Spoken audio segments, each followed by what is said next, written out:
the wake of the Newtown tragedy, emotions run the gamut from grief to anger as people pick up the pieces and try to make sense of what happened. This can also be extremely unsettling for children as well. Bill Corbett is a national speaker and educator and the author of the book series Love, Limits, and Lessons. He's back with us today to talk about how you can help your child cope with these difficult times. Bill, thank you for being here. Glad to be here. So violent news stories like this, they always affect adults, but it's also going to affect the little ones, even the ones that were not involved in it. Yeah, because they hear what's going on and they're not really sure what to make of it. They have difficulty telling the difference between real and make-believe, so they get a little confused. But the most important thing is they take a read from all the adults around them, the teachers and the adults on television and parents, and they try to get a feel for what's going on. Now, does it make a difference that Newtown is actually a little bit closer to home? It does. It does because they know that people are talking about it. The intensity is greater than if it were across the country, so that matters. But the bottom line is whether a tragedy happens in California or Connecticut, they're still affected by it. And what are some of the ways we could help children cope and maybe feel more secure? Well, one of the things that we can do is try to minimize the amount of media coverage that they see. The media coverage that we show is intended for adults, and the media does their job in reporting as the progress of the research or the investigation, and a lot of people want to know that. Kids don't need to be exposed to that, so you want to minimize that as much as possible for them. And you mentioned it's important to focus on the heroes. Yeah, it's really important so that if they do see the exposure, they do see the news report, to concentrate on the firemen, because a lot of the clips that we saw on the network here, there's policemen everywhere and firemen everywhere, and you can say, look at them, look what they're doing, and there's so many of them because it's important for us to make them feel safe, really safe.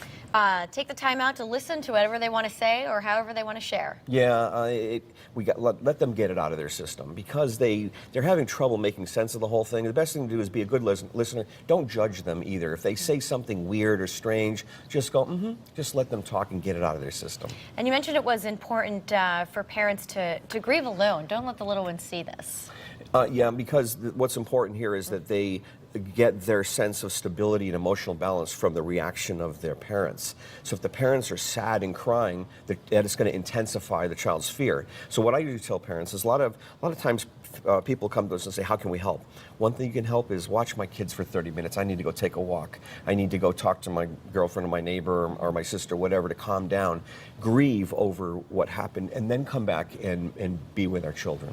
And you mentioned the importance of letting them know they're safe. Yeah, because of that fear, we need to settle their fear. If the fear gets too much, it can be difficult for them. So you want to let them know that things are going to be okay, because one of the things they're going to think is it coming here? Is it going to happen to me? Am I going to lose you? And is the disaster going to be here in our home? You just want to let them know that was a rare incident. We are going to be safe right here.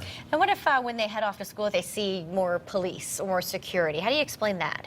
You can tell them that it's a reinforcement that you're safe, because there's the heroes again. They're all around you. They're there to keep you safe, to make sure that kind of incident doesn't happen again. Okay, and you say it's important to initiate family activities. I'm sure to keep the little ones busy? It's more to let them know that they're loved. Okay. It increases the safety factor, and there is a little bit of distraction there. Hey, let's get involved in this stuff. It's also a time for the parents to hold your kids closer together, bond that family, bring that family closer together, and it helps settle that fear and helps them feel, reinforce what you just told them, that we're going to be fine, because they love being part of the family unit. And you mentioned it earlier, but really limit the television, right? Would you just shut it off completely? For them, yes. You would? Absolutely. Find time where you can go listen to get the updates on your iPhone or on the website or that kind of thing. But they don't need that kind of exposure because they have difficulty making a great amount of sense out of it. All right, Bill. Very good information. Thank you so much for sharing. Glad to be here. All right. Stay with us. More Connecticut Style after the break. We'll be right back.